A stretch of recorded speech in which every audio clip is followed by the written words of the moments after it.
October 1ರಿಂದ Karnataka ಆರೋಗ್ಯ ಸಂಜೀವಿನಿ ಯೋಜನೆಯನ್ನು ರಾಜ್ಯ ಸರ್ಕಾರ ಜಾರಿ ಮಾಡಿದೆ. ರಾಜ್ಯದ ಬಹುತೇಕ ಆಸ್ಪತ್ರೆಗಳಲ್ಲಿ ಸರ್ಕಾರಿ ನೌಕರರು ಮತ್ತು ಅವಲಂಬಿತರು ಚಿಕಿತ್ಸೆ ಪಡೆಯಲು ಇದು ಸಹಕಾರಿಯಾಗಿದೆ. ನೌಕರರ ವೇತನದಲ್ಲಿಯೇ ಕಟಾವು ಮಾಡಿ ಸೌಲಭ್ಯ ಒದಗಿಸಲಾಗುತ್ತದೆ.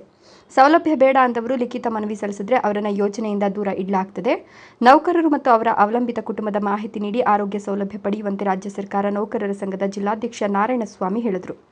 ಚಿಕ್ಕಬಳ್ಳಾಪುರ ಪತ್ರಕರ್ತರ ಭವನದಲ್ಲಿಂದು ನಡೆದ ಸುದ್ದಿಗೋಷ್ಠಿಯಲ್ಲಿ ಮಾತನಾಡಿದ ಸರ್ಕಾರಿ ನೌಕರರ ಸಂಘದ ಜಿಲ್ಲಾಧ್ಯಕ್ಷ ನಾರಾಯಣಸ್ವಾಮಿ, ಗಂಡ ಹೆಂಡತಿ ಇಬ್ಬರು ಸರ್ಕಾರಿ ನೌಕರರಾಗಿದ್ದರೆ ಒಬ್ಬರ ವೇತನದಲ್ಲಿ ಮಾತ್ರ ಕಟಾವು ಮಾಡಲಾಗುತ್ತದೆ. ಮಹಿಳೆಯರಿಗೂ ಈ ಯೋಜನೆ ಅನ್ವಯಿಸಲಿದೆ. ಸರ್ಕಾರಿ ನೌಕರರು ಈ ಯೋಜನೆ ಸದ್ಬಳಕೆ ಮಾಡಿಕೊಳ್ಳುವಂತೆ ಅವರು ಮನವಿ ಮಾಡಿದರು. ಪ್ರಸ್ತುತ ಸಮೀಕ್ಷೆ ನಡೆಸುತ್ತಿರುವ ಕಾರಣ ರಾಜ್ಯ ಸರ್ಕಾರ ರಜೆಯನ್ನು ವಿಸ್ತರಿಸಿ ಆದೇಶ ನೀಡಿದೆ. ಅಲ್ಲದೆ ಮರಣ ಹೊಂದಿದ ಸರ್ಕಾರಿ ನೌಕರರಿಗೆ 20 ಲಕ್ಷ ಪರಿಹಾರವನ್ನು ಮುಖ್ಯಮಂತ್ರಿಗಳು ಘೋಷಿಸಿದ್ದಾರೆ. ಇದಕ್ಕೆ ಸಿಎಂ, ಡಿಸಿಎಂ ಸೇರಿದಂತೆ ಎಲ್ಲರಿಗೂ ಕೃತಜ್ಞತೆ ಸಲ್ಲಿಸುವುದಾಗಿ ಅವರು ಹೇಳಿದರು.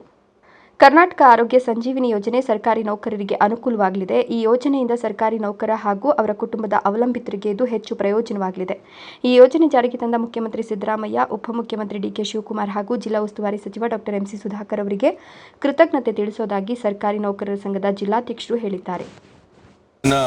ನಮ್ಮ ಸರ್ಕಾರಿ ನೌಕರರಿಗೆ ಕರ್ನಾಟಕ ಆರೋಗ್ಯ ಸಂಜೀವಿನಿ ಯೋಜನೆಯನ್ನು ಅಕ್ಟೋಬರ್ 1ನೇ ತಾರೀಕು ಇದೇ ವರ್ಷ ಅಕ್ಟೋಬರ್ 1ನೇ ತಾರೀಕಿನಿಂದ ಜಾರಿಗೆ ಬಂದಿರತಕ್ಕಂಥ ಒಂದು ವಿಚಾರವಾಗಿ ನಮ್ಮ ಸರ್ಕಾರಿ ನೌಕರರು ಏನು ಇವತ್ತು ಈ ಸೌಲಭ್ಯವನ್ನು ಪಡ್ಕೊಳ್ತಕ್ಕಂಥ ನಿಟ್ಟಿನಲ್ಲಿ ಈ ಹಿಂದೆ ಜ್ಯೋತಿ ಸಂಜೀವಿನಿ ಎಂಬತಕ್ಕಂಥ ಯೋಜನೆ ಇತ್ತು. ಅದು ಬರೀ 7 ಮಾರಣಾಂತಿಕ ಕಾಯಿಲೆಗಳಿಗೆ ಮಾತ್ರ ಅದು ಅವಲಂಬಿತ ಆಗ್ತಾ ಇತ್ತು.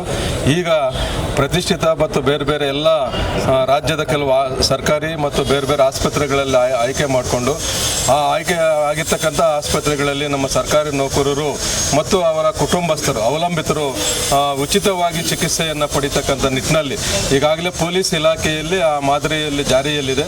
ಆ ನಿಟ್ಟಿನಲ್ಲಿ ಸಮಸ್ತ ಸರ್ಕಾರಿ ನೌಕರರು ಕೂಡ ಆ ಒಂದು ಯೋಜನೆಯನ್ನು ಪಡ್ತಕ್ಕಂಥ ನಿಟ್ಟಿನಲ್ಲಿ ಇವತ್ತು 1ನೇ ತಾರೀಕಿನಿಂದ ಜಾರಿಗೆ ಬಂದಿರತಕ್ಕಂಥ ವಿಚಾರವಾಗಿ ನಮ್ಮ ಎಲ್ಲ ಸರ್ಕಾರಿ ನೌಕರರು ಕೂಡ ಇದರಲ್ಲಿ ಈ ಒಂದು ತಿಂಗಳ ಒಂದು ಸಂಬಳದಿಂದ ಕಟಾವಣೆ ಆಗ್ತಕ್ಕಂಥ ವಂತಿಗೆಯಲ್ಲಿ ಕಟಾವಣೆ ಮಾಡಿಸಬೇಕಾಗುತ್ತೆ. ಎ ಗ್ರೂಪ್ ನೌಕರರು 1000 ರೂಪಾಯಿ, ಬಿ ಗ್ರೂಪ್ ನೌಕರರು 500 ರೂಪಾಯಿ, ಸಿ ಗ್ರೂಪ್ ನೌಕರರು 350, ಡಿ ಗ್ರೂಪ್ ನೌಕರರು 250 ರೂಪಾಯಿಗಳನ್ನು ತಮ್ಮ ಮಾಸಿಕ ವಂತಿಗೆಯಲ್ಲಿ ಅದನ್ನು ಕಟಾವಣೆ ಮಾಡಬೇಕಾಗುತ್ತೆ.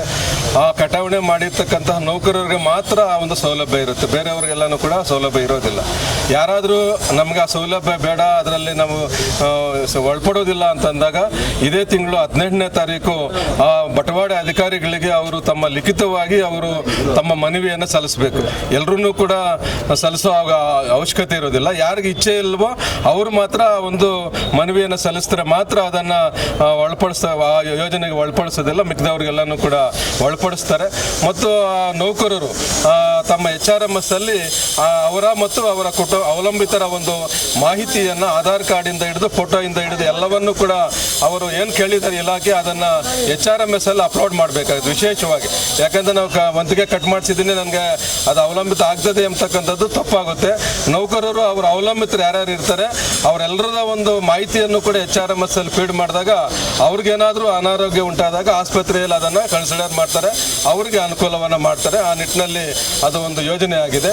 ಮತ್ತು ಗಂಡ ಹೆಂಡತಿ ಇಬ್ಬರೂ ಕೂಡ ಸರ್ಕಾರಿ ನೌಕರರಾಗಿದ್ದಾಗ ಅವರು ಒಬ್ಬರು ಗಂಡ ಆಗಿರ್ಬೋದು ಅಥವಾ ಹೆಂಡತಿ ಆಗಿರ್ಬೋದು ಒಬ್ಬರು ಸಂಬಳದಲ್ಲಿ ಮಾತ್ರ ಆ ಒಂದು ವಂತಿಗೆಯನ್ನು ಕಟಾವಣೆ ಮಾಡೋದಕ್ಕೆ ಇಲಾಖೆ ಆದೇಶವನ್ನು ಮಾಡಿರ್ತದೆ. ಇನ್ನು ವಿಶೇಷವಾಗಿ ಮಹಿಳಾ ನೌಕರರಿಗೆ, ಇವಾಗ ಗಂಡ ಕೆಲಸದಲ್ಲಿ ಇರೋದಿಲ್ಲ, ಸರ್ಕಾರಿ ನೌಕರರಾಗಿರೋದಿಲ್ಲ ಅಂಥವರು ಅವರ ತಂದೆ ತಾಯಿಗಳಿಗೂ ಕೂಡ ಈ ಬಾರಿ ಅದನ್ನು ಅನುಕೂಲವನ್ನು ಮಾಡಿದ್ದಾರೆ. ಮೊದಲಿಗೆ ಅದಿರಲಿಲ್ಲ. ಮಹಿಳೆಯರಿಗೂ ಕೂಡ ಅವರ ಒಂದು ತಂದೆ ತಾಯಿಗಳು ಮತ್ತು ಅವರ ಮಕ್ಕಳಿಗೆ ಆ ಒಂದು ಯೋಜನೆಯನ್ನು ಅನುಕೂಲವನ್ನು ಮಾಡಿರ್ತಕ್ಕಂಥದ್ದು ಬಹಳ ಒಂದು ವಿಶೇಷವಾಗಿರ್ತಕ್ಕಂಥ ಒಂದು ಅನುಕೂಲ ಆಗಿದೆ. ಮರಸನಹಳ್ಳಿ ನಾರಾಯಣಸ್ವಾಮಿ, ರಾಯಲ್ಸ್ ಕನ್ನಡ.